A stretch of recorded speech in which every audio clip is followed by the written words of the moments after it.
नमस्कार। आज की इस वीडियो में आप सभी का स्वागत है। पिछली वीडियो में हमने बात की थी लोक साहित्य के बारे में, लोक साहित्य का स्वरूप, जिसके अंतर्गत जो हमारा मैटर ऑफ डिस्कशन रहा उसमें हमने लोक शब्द की व्युत्पत्ति पे विचार किया। उसके बाद हमने लोक साहित्य को समझा। उसके बाद हमने लोक साहित्य की कौन कौन सी विधाएं हैं और उस लोक साहित्य की क्या विशेषताएं हैं, उसका क्या स्वरूप है और लोक साहित्य किस प्रकार शिष्ट साहित्य से अलग है। इन सब बातों की चर्चा हम पिछली वीडियो में कर चुके हैं। आज की जो वीडियो है इसमें हम बात करेंगे लोक साहित्य का जो क्षेत्र है और लोक साहित्य की जो प्रकृति है उसके ऊपर हम इस वीडियो में बात करने जा रहे हैं। ये दोनों चीज़ें अलग अलग है। सबसे पहले हम बात करेंगे लोक साहित्य के क्षेत्र के बारे में। क्षेत्र साधारण शब्दों में कहे तो इसका जो अंग्रेजी पर्याय है वो है एरिया। किसी भी विषय के अध्ययन का एक निश्चित क्षेत्र होता है, एक एरिया ऑफ स्टडी होता है। उस एरिया ऑफ स्टडी उसके बाहर आप जाकर उस विषय का अध्ययन आप नहीं कर सकते हैं। तो किसी भी विषय के अध्ययन के लिए, चाहे वो साहित्य हो, लोक साहित्य हो, इतिहास हो, राजनीति विज्ञान हो, अर्थशास्त्र हो, मनोविज्ञान हो, कोई भी विषय हो, उसके अध्ययन की एक निश्चित सीमा होती है, उसके अध्ययन का एक निश्चित क्षेत्र होता है। उस क्षेत्र विशेष के, उस क्षेत्र की सीमाओं के अंदर ही आप उस विषय विशेष का अध्ययन करते हैं। तो किसी भी विषय के क्षेत्र की हम जब बात करते हैं तो वहाँ पे हमारे कहने का अभिप्राय होता है कि उस विषय के अध्ययन का क्षेत्र क्या है, उस पर्टिकुलर उस निश्चित विषय का एरिया ऑफ स्टडी क्या है। हम कहाँ कहाँ किन किन क्षेत्रों में किन किन स्तरों पर उस विषय का अध्ययन करेंगे, ये हम किसी भी विषय के क्षेत्र के अंतर्गत इस चीज़ को हम समझते हैं। तो जो लोक साहित्य के क्षेत्र की अगर हम बात करें तो इसमें हम सबसे पहले बात करेंगे कि जो पिछली वीडियो में हमने डिस्कस किया था कि जो लोक साहित्य है वो जनसाधारण का साहित्य है। जनसाधारण का साहित्य जब सृष्टि का जैसे ही सृष्टि का विकास हुआ, जैसे ही मानव सभ्यता का विकास हुआ, मनुष्य ने समाज में रहना शुरू किया, उसी समय से लोक साहित्य की उत्पत्ति हुई। और लोक साहित्य मनुष्य के हर उस क्रियाकलाप में सम्मिलित रहा, शामिल रहा और है भी। वो चाहे मनुष्य के जन्म से लेकर उसकी मृत्यु तक जितना भी कार्य व्यापार मनुष्य के जीवन में घटता है उस सभी में लोक साहित्य का प्रतिबिंब हम देखते हैं। अब मैं उदाहरण देकर समझाऊंगा। जो खासकर जो हिंदू समाज है, यहाँ पर मनुष्य का जो जीवन है वो कुछ एक सिद्धांतों, कुछ एक मान्यताओं के आधार पे संचालित होता है। हमारे यहाँ पे हर एक जो क्रियाकलाप है, जो कर्मकांड है, उसकी एक निश्चित रूपरेखा सदियों से उसका हम निर्वहन करते आ रहे हैं। हम 16 संस्कारों की बात करते हैं हिंदू समाज में। 16 संस्कार आपके जन्म से शुरू होकर आपके मृत्यु तक चलते हैं। जैसे आपने सुने होंगे, जब बच्चा जन्म लेता है तो जन्म संस्कार, उसके बाद उसका चूड़ाकर्म संस्कार होता है जिसे मुंडन भी कहा जाता है। उसके बाद वो जो शिक्षा ग्रहण के लिए जाता है तो उपनयन संस्कार होता है। उसके बाद उसका पाणी ग्रहण संस्कार होता है जिसे आप विवाह कह सकते हैं। और अंत में जाकर जब उसको मृत्यु होती है, जब वो मृत्यु को प्राप्त करता है, उस समय भी संस्कार का विधान है जिसे हम अंतिम संस्कार के नाम से जानते हैं। तो इस प्रकार के 16 संस्कारों का विधान हिंदू संस्कृति में है। और ये जो 16 संस्कार है ये व्यक्ति के जीवन से लेकर उसकी मृत्यु तक चलते हैं। और इन 16 संस्कारों में विभिन्न प्रकार के, आप अगर बात करें, वो चाहे लोकगीत हों, वो चाहे लोक कथाएं हैं, वो चाहे लोक सुभाषित हो, हर प्रकार के संस्कार में हर प्रकार के लोक साहित्य के किसी न किसी रूप का आपको वहां पे प्रतिबिंब आपको मिलता है। तो हम कह सकते हैं कि मनुष्य के जीवन का कोई भी ऐसा काम, ऐसा क्रियाकलाप नहीं है, ऐसा कोई कार्य व्यापार नहीं है जहाँ पर हम लोक साहित्य की उपस्थिति नहीं देखते हैं। तो इसे हम अलग अलग शीर्षकों के अंतर्गत समझ सकते हैं। पहले अगर पॉइंट वाइज हम इसको डिस्कस करें तो हम पहला पॉइंट यही कह सकते हैं कि लोक साहित्य जो है वो मनुष्य के या लोक के दैनंदिन जीवन से जुड़ा हुआ, दैनंदिन मतलब दिन की शुरुआत जब मनुष्य की होती है, दिन की शुरुआत से ही मनुष्य की शुरुआत, जो दिन का जो शुरुआत होती है मनुष्य के जीवन की, किसी भी प्रतिदिन जब वो शुरुआत करता है एक नए दिन की, उसी समय आप सुबह के काम से लेकर शाम जब रात नहीं हो जाती है तब तक जो लोक साहित्य आपको किसी न किसी रूप में उस व्यक्ति के साथ जुड़ा हुआ मिलेगा। उदाहरण के लिए एक उदाहरण दूंगा आप जब सुबह उठते हैं सभी स्नान इत्यादि करते हैं। स्नान इत्यादि करते हुए आप किसी न किसी या तो कोई मंत्र का पाठ कर रहे हैं या किसी गीत का गायन कर रहे हैं। उसके बाद महिलाएं काम कर रही हैं, रसोई कर रही हैं या कुछ भी जो भी दैनंदिन का कार्य है उसमें भी या तो कोई ना कोई लोकगीत गुनगुनाया जा रहा है या कोई ना कोई किसी प्रकार का चाहे आप कह सकते हैं कोई वाद विवाद किसी में चला हुआ हो, उसमें भी कुछ ना कुछ लोक साहित्य की अभिव्यक्ति आपको देखने को मिलती है। उसके बाद जो भी आपका क्रियाकलाप है सुबह का, उसके बाद आप खेत में जाते हो, कोई खुदाई का काम कर रहा है, कोई बुआई का काम कर रहा है, कोई फसल काट रहा है, वहां भी आप देखते हैं जो जनसमूह है वो इकट्ठा होकर लोकगीतों का गायन कर रहा है, लोक गाथाओं का गायन कर रहा है, या फिर एक दूसरे को पहेलियां बुझाने को दी जा रही हैं, या फिर लोक कथाएं सुनाई जा रही है काम करते करते। तो इस प्रकार हम देखते हैं कि लोक साहित्य मनुष्य के दैनंदिन जीवन में उसके हर कार्य से जुड़ा हुआ है। उसके बाद हम बात करते हैं कि मनुष्य का जो जीवन है वो बहुत संस्कारित रहता है, वो एक निश्चित संस्कृति को फॉलो करता है, उसका अनुसरण करता है। तो निश्चित संस्कृति की हम जब बात करते हैं, खासकर हिंदू समाज की बात करते हैं, यहाँ पे हिंदू संस्कृति में कई प्रकार के पर्व और त्योहारों को मनाने का प्रचलन रहा है। वो चाहे होली हो, दिवाली हो, आपका चाहे वो रामनवमी हो, जन्माष्टमी हो, कई ऐसे त्योहार हैं जो हर महीने हर ऋतु में आप उनको मनाते हैं। तो आप देखते हैं उन पर्वों और त्योहारों में कितने प्रकार की आप विधियों का अनुसरण करते हैं। आप चाहे व्रत रख रहे हो, आप सोमवार का व्रत कर रहे हो, शाम को आप उसमें कथा पाठ कर रहे हो, कई प्रकार की लोक गाथाएं सुन रहे हैं। आप उदाहरण के लिए अगर आप अपने क्षेत्र विशेष की बात करें, मैं अगर चंबा की बात करूं तो आप नवाड़ा जो है, जो भगवान शिव की स्तुति में आप घरों में रखते हो, उसका आयोजन करते हो, उसमें भी आप देखते हैं कि नवाले के आयोजन में भी आप कई प्रकार के पुराने लोक गीतों का गायन कर रहे हैं। वो चाहे एंचली गायन है, वो चाहे मुसादा गायन है। तो ये सारा लोक साहित्य है जो हमारे पर्वों और उत्सवों त्योहारों से भी जुड़ा हुआ है। उसके उपरांत कोई करवा चौथ चला हुआ है, कोई आपका कोई सोमवार के व्रत चले, उसमें भी आप कथाओं का पाठ कर रहे हैं। मतलब कि कोई भी ऐसा संस्कृति का कोई भी ऐसा अंश नहीं है, चाहे वो पर्व हो, त्योहार हो, मेले हो, उत्सव हो, जहाँ आपको लोक साहित्य की छटा देखने को ना मिले। एक उदाहरण देता हूँ, कोई मेलों का आयोजन हो रहा है, संस्कृति के हमारे अभिन्न अंग है मेले। मेलों में आप देखते हैं कहीं पे कोई नाटक खेले जा रहे हैं। उदाहरण के लिए मैं रामलीला का उदाहरण देता हूँ। जब दशहरे के उत्सव पे हर हिमाचल के हर हिस्से में, हिमाचल नहीं अपितु पूरे देश के हर हिस्से में रामलीलाओं का आयोजन नुक्कड़ नाटकों के माध्यम से किया जा रहा है। तो वो भी लोक साहित्य का एक अंश है। तो मेरे कहने का अभिप्राय ये है कि जो लोक साहित्य का क्षेत्र है वो मनुष्य के हर एक क्रियाकलाप से जुड़ा हुआ है, चाहे वो उसके दैनंदिन के कार्य हो, चाहे वो उसके पर्व त्योहारों में उसकी सहभागिता हो। आगे हम बात करें जो लोक साहित्य का क्षेत्र है वो हमें कहाँ देखने को मिलता है, उसका अध्ययन हम किस रूप में कर सकते हैं। सबसे जो मुख्य उद्देश्य रहता है लोक साहित्य का वो है मनोरंजन का क्षेत्र। आप देखते हैं कि पुराने समय से हम जब बच्चे थे तो अपने बड़ों से, बुजुर्गों से आप कहानियां सुनते आ रहे हैं। वो राजा रानी की कहानियां हो, चाहे भूत प्रेतों की कहानियां हो, वो क्या है, वो मनोरंजन के लिए था।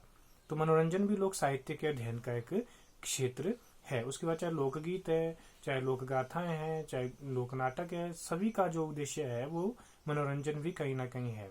उसके उपरांत जो लोक साहित्य है वो कहीं ना कहीं मनुष्य के जीवन को एक नई राह पर अग्रसर करने का एक हमारा पथ प्रदर्शक के रूप में काम करता है।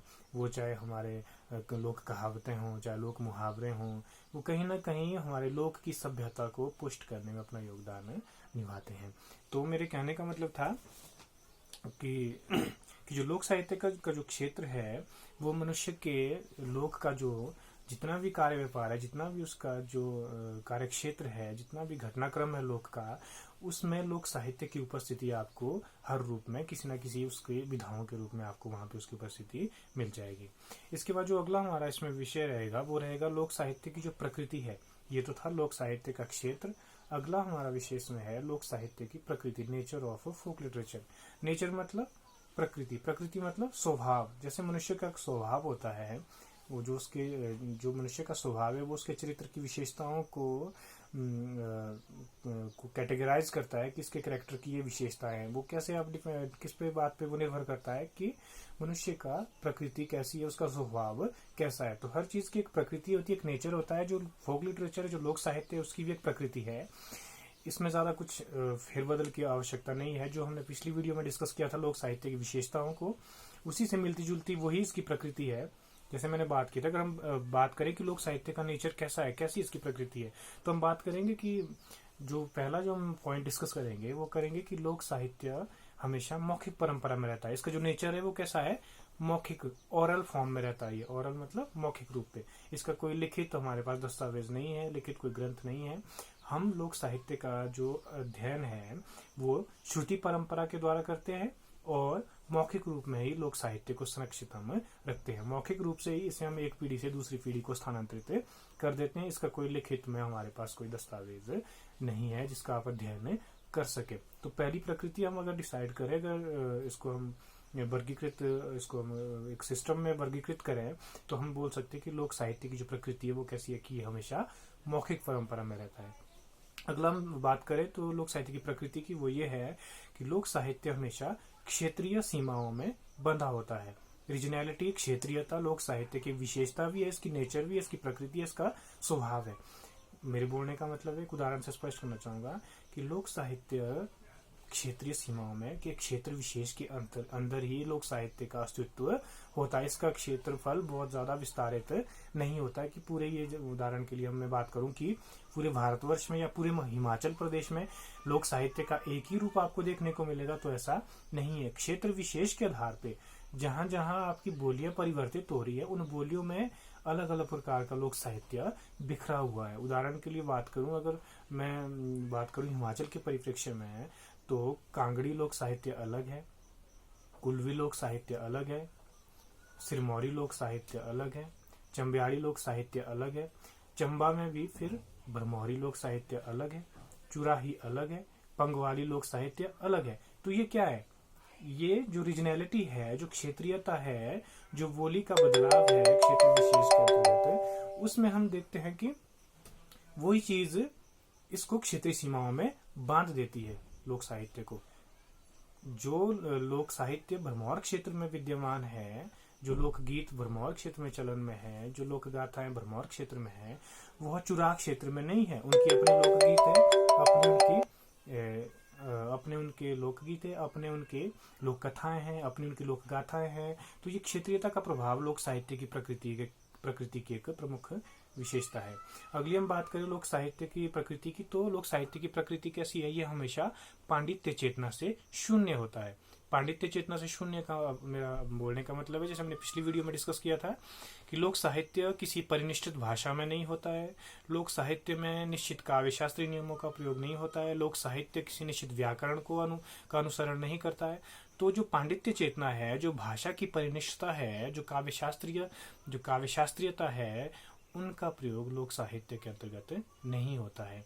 ये बहुत ही सहज सरल बोली में, भाषा विशेष, क्षेत्र विशेष की भाषा में लिखा जाता है और इसमें किसी प्रकार के व्याकरण, किसी प्रकार के काव्य शास्त्र के नियमों का, किसी प्रकार के भाषा विज्ञान के नियमों का अनुसरण हम नहीं करते हैं। इसलिए ये क्या है, पांडित्य चेतना से शून्य है। ये भी लोक साहित्य की एक प्रकृति है।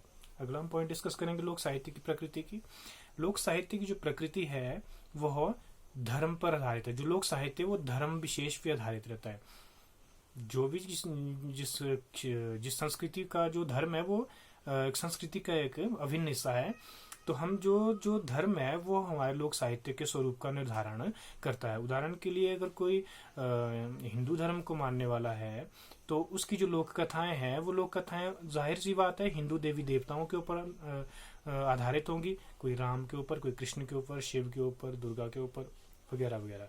तो बोलने का मतलब मेरा क्या है, अगर हम लोकगीतों की बात करें उसमें भी, अगर धार्मिक गीतों की बात करें तो उसमें भी कोई राम की स्तुति में गीत होगा, कोई कृष्ण की स्तुति में होगा, कोई शिव की, जैसे अंजलियां है शिव की स्तुति में होती हैं, मुसादा गायन है आपका। ये सारा बोलने का मेरा ये अभिप्राय है कि जो लोक साहित्य है उसका जो आधार है, जो मूल है वो धर्म है। मेरे बोलने का अभिप्राय ये है। अगली हम बात करें लोक साहित्य की प्रकृति की, तो लोक साहित्य की प्रकृति जितना भी लोक की जो मान्यताएं हैं, जो रीति रिवाज हैं, जो अंधविश्वास हैं, वो सारे लोक साहित्य में प्रतिफलित होते हैं उनको हम उसका हमें विस्तृत जो ब्यौरा है वो हमें लोक साहित्य में देखने को मिलता है। उदाहरण के लिए मैंने अंधविश्वास शब्द भी इसमें प्रयोग किया। हम देखते हैं कि लोक कथाएं हैं। लोक कथाओं में कई प्रकार के अंधविश्वासों का जिक्र होता है।